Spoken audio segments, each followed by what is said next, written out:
Hi hello नमस्ते मैत्रिणींनो, कशा आहात सर्वजणी. आज आपण पाहणार आहोत भाकरीचे तुकडे. तर हे भाकरीचे तुकडे मी बाजरीच्या भाकरीचे तुकडे करणार आहे.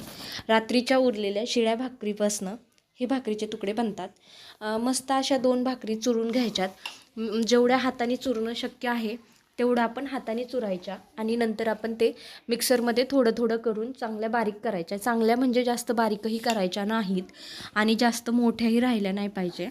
आता ह्यात बारीक झाल्यानंतर मध्यम आकाराचे तुकडे ठेवायचे आणि मोठे मोठे जाड जाड जे शिल्लक राहिलेत ते घोळून पुन्हा एकदा मिक्सरमधून बारीक करून घ्यायचे. असं करून मी सगळे बाजरीचे तुकडे हे बारीक केलेत आणि ह्याला आता पाण्याचा शिपका घातला आहे. पाण्याचा शिपका घालताना अर्धा कप पाणी लागले. 2 भाकरींसाठी मी अर्धा कप पाणी घालून त्याला शिपका दिला आहे, म्हणजे ते पाण्यात चांगले भिजवले. ते भिजूपर्यंत मी शेंगदाणे, हिरवी मिरची आणि लसूण मिक्सरमधनं आबडधोबड बारीक करून घेतलेला आहे. आणि तो बारीक झाल्यानंतर आता आपण चिरतोय कांदा आणि कोथिंबीर. याच्यासाठी कोथिंबीर चांगली बारीक चिरली आणि आता कांदा चिरते. कांदा चिरताना तो जास्त बारीकही चिरायचा नाही. पाहू शकता मी असा आबडधोबडच कांदा चिरला आहे. आबडधोबड नाही, मध्यम आकाराचा कांदा चिरलेला आहे आणि तोही मध्यम आकारात. तुमच्या साईडला बऱ्याच साईडला हे भाकरीचे तुकडे केले जातात. ज्वारीच्या भाकरीचे तुकडे ही खूप चवदार लागतात. बाजरीच्या भाकरीचे तुकडेही तसेच केले जातात. फरक काहीच नाही, फक्त मिठाच्या प्रमाणात थोडासा फरक पडतो. चपातीचेही तुकडे केले जातात, त्याला कुस्कुरा म्हणतात.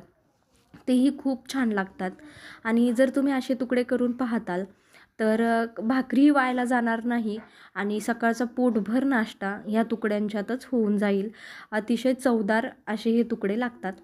त्यानंतर मी घेतली आहे लोखंडाची कढई आणि त्याच्यात घातलं आहे 1-1.5 पळी तेल. नंतर आपण घालतो आहे कांदा आणि हा कांदा लालसर होईपर्यंत चांगला भाजून घ्यायचा आहे. जास्त जळून द्यायचा नाही, मीडियम लालसर करायचा आहे.